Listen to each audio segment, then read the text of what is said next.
The neighborhood was wrapped in deep silence. Street lamps cast pale light across empty sidewalks. House windows stood dark, but there was one house where every night, at the exact same time, a yellow light would appear in the same window. 26. Stone Hedge Drive. Richard Milhouse Nixon's house. The neighbors had grown accustomed to seeing that light. Nobody said anything. Nobody asked. They just noticed. Every night, at 3 o'clock a.m., the light in the second-floor study would come on, and it would stay on until morning. This ritual continued for 5 years, from 1985 to 1990, every single night, same time, same window, and nobody knew why. In 2010, Nixon's former Saddle River neighbors finally started talking. 25 years had passed. Nixon had been dead for 16 years. Watergate was 40 years in the past. They were safe now. They could speak. And the story they told revealed the loneliest years of America's most powerful man. What the man who once sat in the world's most important office did alone in the darkness of night. What he was confronting. Who he was talking to. And perhaps most importantly, why he never slept. August 9th, 1974. As Richard Nixon departed the White House by helicopter, he flashed that famous V sign to the cameras. Victory sign. But there was no victory in his face. Just a mask. The mask of a broken, defeated man destroyed by history's greatest political scandal. Watergate. What began as a simple burglary case had transformed into the greatest collapse in American presidential history. Nixon was the first and only president to resign, and that fact would never leave him. In the first year after resignation, Nixon and his wife Pat retreated to their San Clemente home in California. But California tormented Nixon. Everything reminded him of past victories. The 1968 election triumph, the historic 1972 re-election, then the collapse. In 1980, Nixon made a decision. He would move east, near New York, but not into New York, to a quiet suburb, somewhere nobody would bother him, but where he wouldn't be completely forgotten either. Saddle River, New Jersey. Wealthy, quiet, boring, the perfect place of exile. In 1982, Nixon purchased the large colonial house at 26 Stone Hedge Drive. White facade, black shutters, expansive lawn, a perfect American dream house. But the man living inside had become the American dream's greatest nightmare. When the house was purchased, neighbors were anxious. Richard Nixon living right next door? Would the press come? Would protesters come? But neither came. Nixon moved in quietly, didn't speak to the press, didn't try to meet the neighbors. He just walked in and closed the door. And slowly, the neighborhood began to forget Nixon's presence. He was just the quiet man in the house at number 26. Someone who came out to the yard in the mornings, but didn't talk to anyone, who occasionally left in a black limousine, returning in the evenings, who never smiled, never waved, like a ghost. The first few years, Nixon seemed relatively normal. Between 1984 and 1985, he wrote several books on foreign policy, on leadership. He gave some television interviews. He tried to defend his past, said Watergate was a mistake, but not a crime. But nobody believed him, and Nixon knew it. Something changed in the fall of 1985. Neighbors noticed. Nixon's behavior became stranger. He no longer came out to the yard. The limousine came less frequently. Most of the curtains in the house stayed closed, and that light began every night at 3 o'clock a.m. The second-floor study window would illuminate. The year 2010, 16 years after Richard Nixon's death, a documentary crew came to Saddle River. They were researching the neighborhood where Nixon had lived. They requested interviews with former neighbors. At first, nobody wanted to talk, but then an elderly woman, Margaret Holloway, age 81, agreed. They sat down for tea. Margaret began. I lived directly across from the Nixon family, number 24. Our windows faced each other. From 1985 to 1990, I saw the same thing every night. 3 o'clock a.m. Nixon's study light would come on. The documentarian asked, "Every night?" Margaret nodded. Every night, summer, winter, holidays, weekends, didn't matter. At 3 o'clock a.m., that light came on, and it stayed on until morning. What was he doing behind that window? Margaret paused. I don't know. But sometimes I'd see his shadow. He'd be sitting at the desk, writing. Sometimes he'd stand up, come to the window, look outside, motionless, for long periods. Then he'd go back. Did you ever speak to him? No, never. For 5 years we lived on the same street. We never even greeted each other. Another neighbor, Thomas Brennan, age 76, also spoke. I went jogging every morning at 5:30. Every morning I'd pass Nixon's house, and every morning that light was still on. It never went off. Once, I was curious, so I stopped and looked up. Nixon was standing by the window, looking at me, but his eyes were empty, like he wasn't seeing me, like he wasn't seeing anything. What did you do? I kept jogging, but that image never left my mind. The man who was once the most powerful in the world, at 5 a.m., in his pajamas, standing at a window, lost, finished. A third neighbor, a retired doctor, Dr. Harold Weiss, age 79. I tried to speak with Nixon in 1987. There was a neighborhood meeting. We sent an invitation.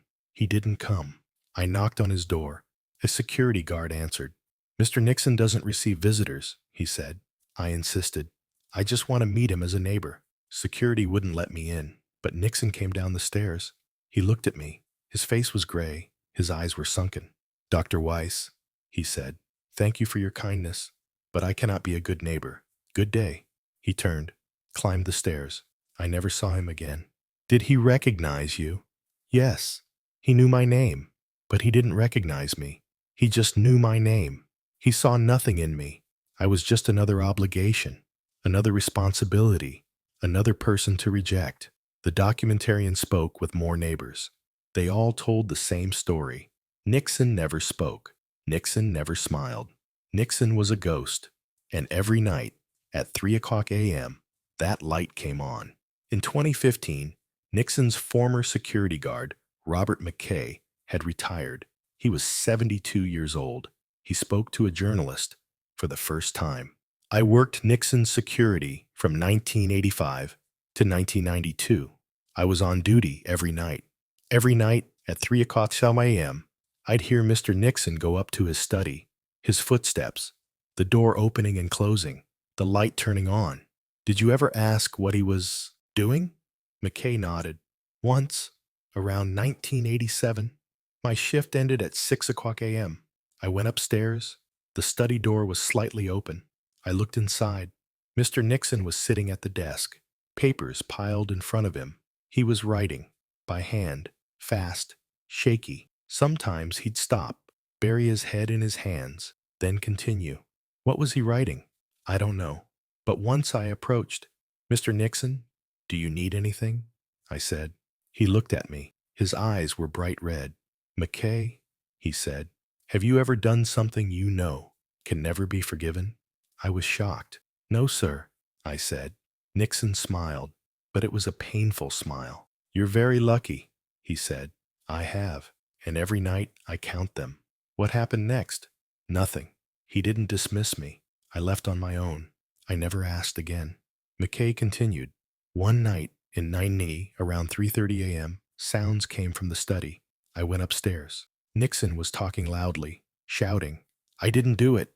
I didn't give the order. They did it on their own, he was saying. I opened the door. The room was empty. Nixon was alone. He wasn't talking to anyone. He was arguing with imaginary people. What did you do? I closed the door, went downstairs, acted like nothing happened. The next morning, Nixon came down. He looked at me. If I disturbed you last night, McKay, I apologize. I said, no, sir. I didn't hear anything. Nixon understood. Good, he said, because sometimes the past gets very loud. McKay's account revealed what Nixon was doing in the middle of the night. Confrontation, reckoning, talking with the unforgivable. Richard Nixon's life in Saddle River was a silent torture. Days were relatively structured. He'd write books, make phone calls with former advisors, sometimes give television interviews. He'd play the role of former president, but nights were different. Nights were when all the masks fell away. Nixon's former secretary, Monica Crowley, worked with him from 1990 to 1994. In 2000, she wrote a book, Nixon Off the Record. In it, she described Nixon's night routines. Mr. Nixon never slept well, 2 to 3 hours at most. Then he'd wake up and couldn't fall back asleep. Around 3 o'clock a.m., he'd go to his office. He'd write until morning. He never said what he was writing, but in the mornings, his eyes would be sunken, his hands shaking. Nixon's doctor, Dr. John Lundgren, made similar observations. In a 1989 examination, he asked Nixon, "What keeps you awake?" Nixon didn't answer. He stayed silent for a long time. Then, "Doctor, some people can forget the past. I cannot, because my past knocks on my door every night." Dr. Lundgren suggested sleep medication. Nixon refused. "I don't want to take pills. I don't want to sleep, because when I sleep, I dream, and my dreams are much worse." Nixon saying he was afraid of his dreams shocked the doctor. "What kind of dreams?" he asked. Nixon closed his eyes. "I'm in the Oval Office, behind the desk, but the room is empty, completely empty. No walls, no windows, just darkness. And I'm sitting there, waiting for something, but I don't know what I'm waiting for." Then the door opens. Men come in. I can't see their faces, but I know who they are. Haldeman, Ehrlichman, Dean, Mitchell, all of them. And they're looking at me. They don't say anything. They just look. And I want to apologize, but the words won't come out. And then the room slowly starts closing in. The walls are approaching. I can't breathe. And I wake up. Nixon said he'd had this dream every week since 1985. "I prefer not to sleep now," he said.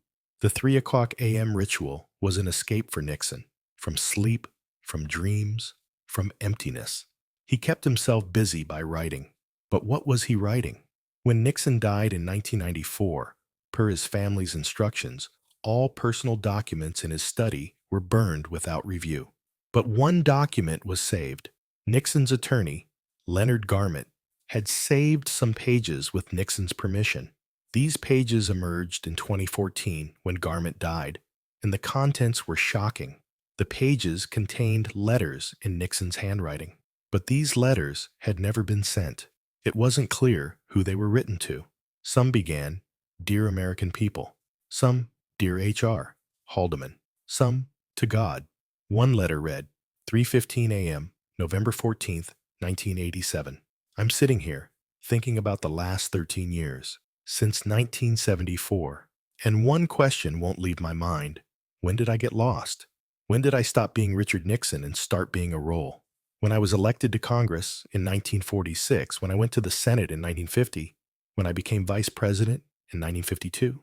Or earlier, maybe I was never Richard Nixon. Maybe I was always a projection, what people wanted to see, powerful, determined, ruthless.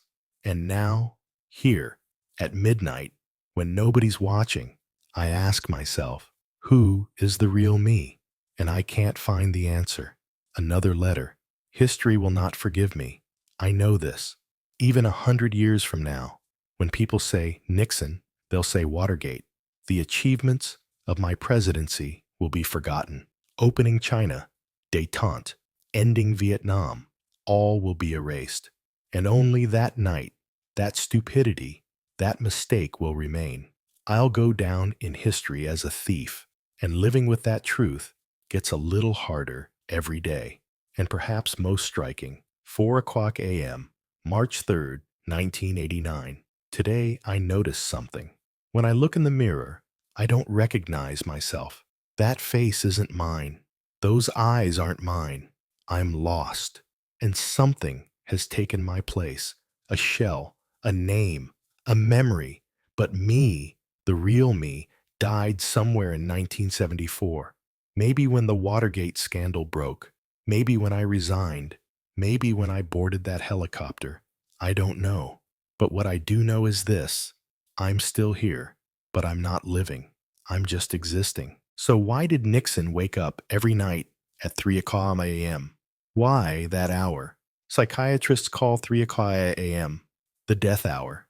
It's when the human body is at its weakest, when resistance is lowest.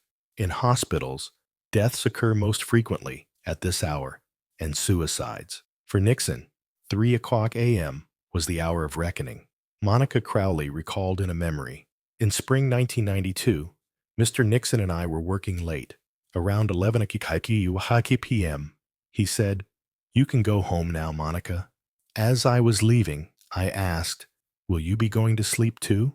He smiled. It was a bitter smile. "No," he said. "I'll be getting up again in a few hours. I have a meeting with old friends." I was surprised. At this hour? Nixon nodded. They only come at night. During the day, they're busy, living their own lives. But at night, they talk to me. Crowley didn't understand these words for a long time, but then she realized Nixon was talking about imaginary visitors, the ghosts of the Watergate era. In the pages Nixon wrote at midnight, there were sometimes dialogues. HR, you sacrificed us. Me, they didn't give me another choice. HR, you were the president. You could have gone down with us. Me, but I didn't go down. You went down. HR, that's why we can never forgive you. Me, I know. Another dialogue. John Dean, you could have told the truth from the beginning. Me, if I had told the truth, everything would have collapsed. Dean, everything collapsed anyway. Me, but at least I tried to save it. Dean, you tried to save yourself. Me, yes.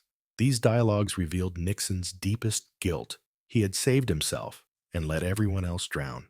In 1972, when the Watergate burglary was discovered, Nixon could have immediately admitted responsibility, could have apologized, could have cleaned house. But he chose cover-up. He chose lies.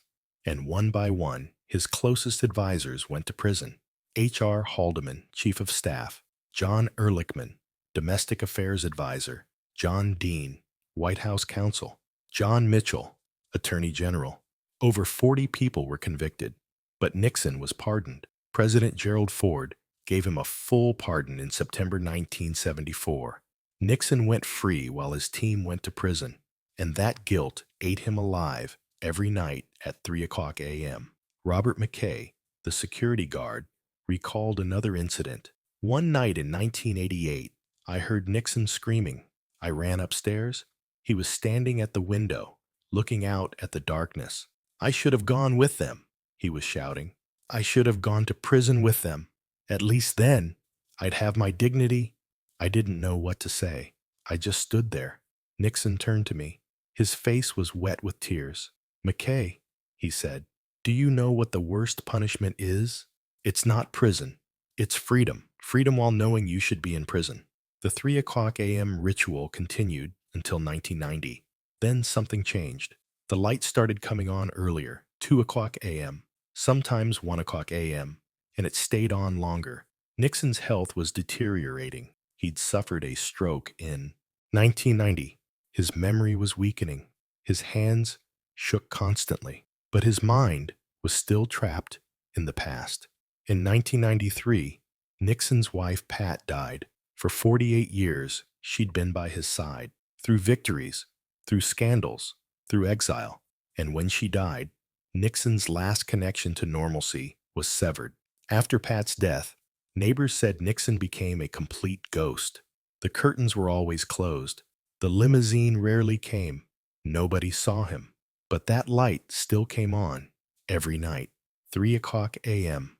Dr. Weiss, the neighbor, recalled, "The night Mrs. Nixon died, I looked across the street. It was 3:15 a.m. Nixon's study light was on.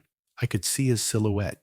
He was standing at the window, completely still, for 2 hours, just standing, not moving, looking at nothing. I've never seen anything so heartbreaking in my life." In early 1994, Nixon's health crisis deepened. He'd had another stroke. He was hospitalized. But even in the hospital, nurses said he couldn't sleep. He'd wake up at 3 o'clock a.m. every night. Sometimes he'd ask, "What time is it?" When they'd say, 3 o'clock, he'd nod. Time to work, he'd say. But there was no work, just memories. April 22nd, 1994. Richard Nixon died at New York Presbyterian Hospital. He was 81 years old. The cause of death was stroke complications. His last words, according to Monica Crowley, who was present, were, "I know I did some things wrong, but I hope they remember I tried." Whether they meant the American people, his advisors, history, or God, nobody knows. When Nixon's Saddle River house was cleaned out, his study was examined. On the desk were stacks of papers, letters never sent, drafts never finished, apologies never given, and on the wall, someone had found a piece of paper taped up. In Nixon's handwriting, 3 o'clock a.m. is when the past comes alive. 4 o'clock a.m. is when you realize you can't change it. 5 o'clock a.m. is when you accept you have to live with it. 6 o'clock a.m. is when you pretend it doesn't matter. 25 years after Nixon's death, those who knew him speak with regret and understanding. Margaret Holloway, the neighbor, said in 2010, "I wish I had knocked on his door, just once, just to say, 'Are you okay?' But I didn't. None of us did. We all just watched that light, and we did nothing." Dr. Weiss. Nixon was a complicated man. He did terrible things, but he also suffered terribly, and nobody deserves to suffer alone for 20 years. Nobody. Robert McKay. The security guard. People think Nixon never paid for Watergate because he was pardoned, but they're wrong. He paid every night for 20 years at 3 o'clock a.m. That was his prison, and it was worse than any actual prison could have been. Monica Crowley. Mr. Nixon once told me, "The American people will forgive almost anything, but they'll never forgive," and he was right. He lied, and they never forgave him. But what people don't understand is that Nixon never forgave himself either. The house at 26 Stonehenge Drive still stands. It's been sold several times since Nixon's death. Current residents say sometimes, late at night, they think they see a light in the upstairs study. But when they go to check, there's nothing there. Just shadows, just memory, just the ghost of a man who spent 20 years trying to write his way out of guilt and never succeeded. Richard Nixon was many things: president, politician, criminal, pariah. But in his final years, he was something else. A man haunted by his past, unable to escape it, unable to forgive himself, unable to sleep. And every night at 3 o'clock a.m., when the world was asleep and the masks could finally come off, Richard Nixon sat alone in a room with his ghosts and tried to answer the one question that tormented him. Was I ever anything more than my worst mistake? The light would stay on until morning, but the answer never came. And perhaps that was the cruelest punishment of all. Not prison, not exile, not shame, but endless, sleepless nights spent searching for absolution that would never arrive. If this story resonated with you, please consider liking the video and sharing your thoughts in the comments. And if you'd like to hear more stories like this, subscribing to the channel is all it takes.